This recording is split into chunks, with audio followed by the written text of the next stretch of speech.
Good morning, student. Myself Praduman, your physics teacher in Modern International School, ISWA. Today I am going to discuss equation of motion, that means proof of equation of motion by graphical method. So, first of all of us have to know about how can we prove this equation, that means v equal to u plus at and s equal to ut plus half at square, and third one is v square equal to u square plus 2s. In previous classes just I have discussed about slope of the linear equation. So I give you some theory about this. The slope of velocity time graph, where given slope of velocity time graph gives the acceleration of body. Because this change, ये जो आपका line है, मैं फिर discuss करता हूँ इस चीज को थोड़ी देर के बाद. Area under, second thing is area under velocity time graph give the displacement of the body. Area under velocity time graph give us the displacement of the body. And third is area under acceleration time graph give the velocity of the body. Simple सा, कुछ है नहीं इसमें ज्यादा. आप क्या देख रहे हैं, एरिया है, वेलोसिटी टाइम ग्राफ का है, तो वेलोसिटी बाई टाइम क्या होता है, acceleration. Change in velocity by time taken is equal to acceleration.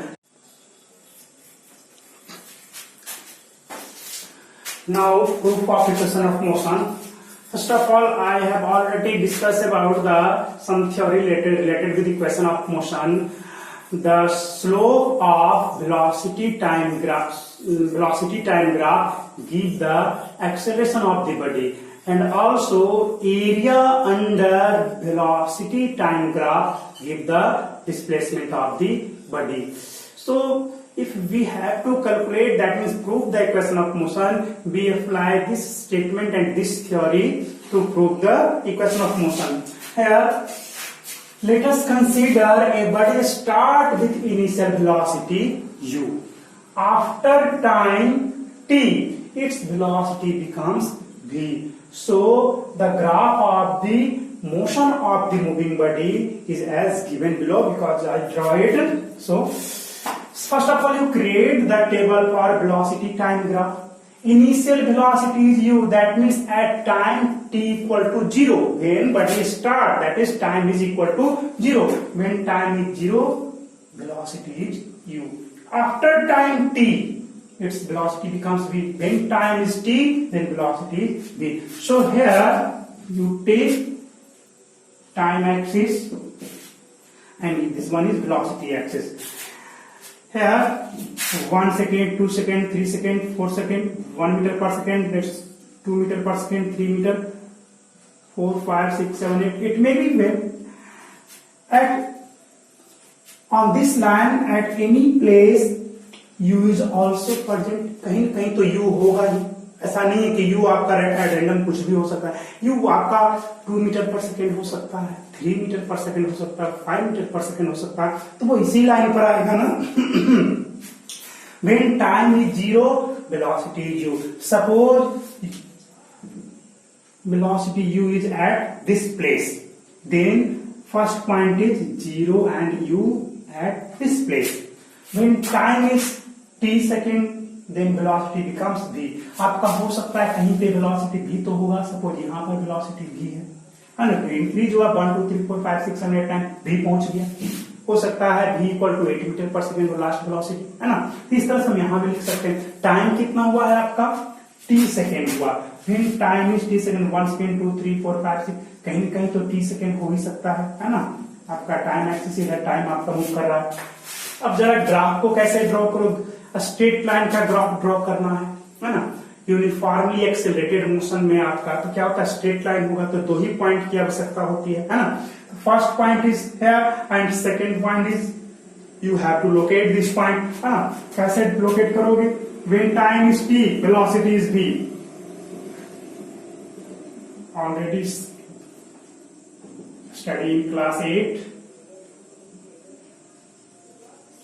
This point is T and V, and 0 and U. So you draw the graph. Yes. So to prove the first equation of motion, that is V equal to U plus AT, you know that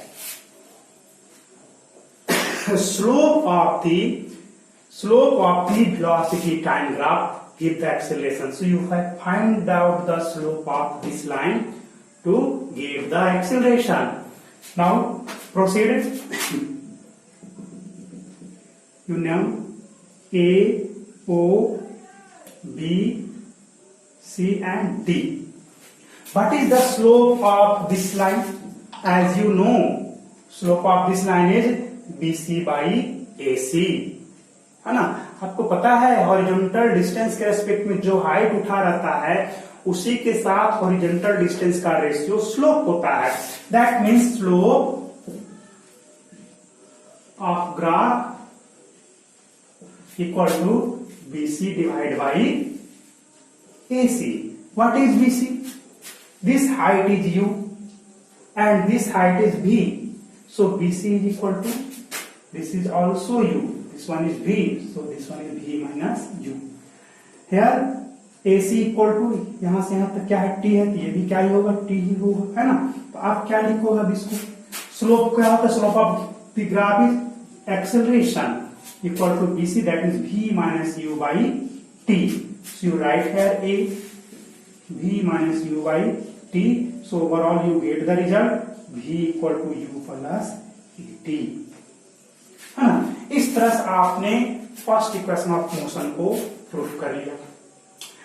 अब हमें करना क्या है, second equation of motion that is S equal to UT plus half AT square calculate करना है. S distance is per unit. How can you get the displacement?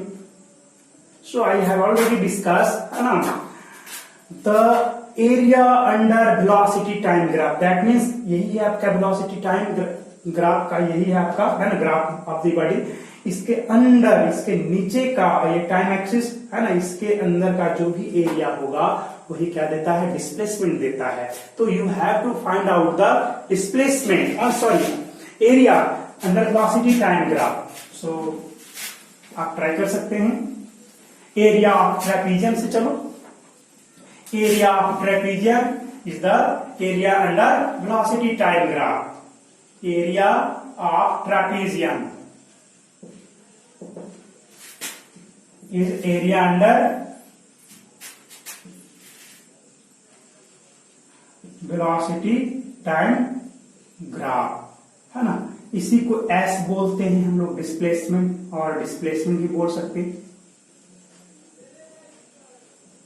हाँ, area under trapezium क्या होगा आपका, ये आपका पैरेलल साइड कौन है, ये और ये पैरेलल साइड है, और हॉरिजॉन्टल हाइट तो वर्टिकल हाइट इसके रिस्पेक्ट में ये हो जाएगा. दैट इज आपका क्या होगा, 1/2 इंटू OA प्लस BD और इंटू वर्टिकल हाइट तो OD हो जाएगा आपका, OD इक्वल टू डिस्प्लेसमेंट. अब यहां पर आपको 1/2 OA क्या है आपका, U है, और BD क्या है आपका, ये BD आपका V है पूरा, इंटू ये क्या है T, यहाँ पे S हो जाएगा. ये V बराबर V equal to U plus AT हमने अभी लाया था, V equal to U plus AT. आप इसे पुट कर दो यहाँ पे, है ना. That is 1/2 U plus AT into T equal to S. आप S को इधर भी लिख सकते चाहो तो. Equal to when you solve it you get UT plus half AT square. This is your second equation of motion. इस तरह से हमने आपको बताया ना. नेक्स्ट थिंग आपको कह दिया जाए prove V square equal to U square plus 2S. तो आपको उसमें कुछ करना नहीं है, यही पर से थोड़ा सा स्टेप चेंज कर लेना है. थोड़ा सा स्टेप आप कैसे चेंज करो, V square equal to U square plus 2S में क्या चीज नहीं है, देख लो. V square equal to U square plus 2S में आपका टाइम मौजूद नहीं है, तो आपको क्या एलिमिनेट करना होगा इसमें से, टाइम. ये तो हो गया ना, यहाँ तक तो सबको क्लियर है। अब you have to remove only time. चलो मैं उसको भी प्रूव कर देता हूँ एकदम शॉर्ट में। सारा प्रोसेस यहाँ तक जाएगा और उसके बाद आपको कुछ नहीं करना है। यहाँ तक तो आ ही गए, यहां से आप निकाल लोगे टाइम को, है ना। यहां से क्या करोगे, v माइनस यू, ये इधर आ गया, equal to 80 T, 80 equal to आपका t इक्वल टू क्या हो जाएगा आपका, फिर से v minus u by a. हो गया, आपको पुट कर दो, हो गया proof. That is 1/2 equal to v plus u into v minus u by a equal to s।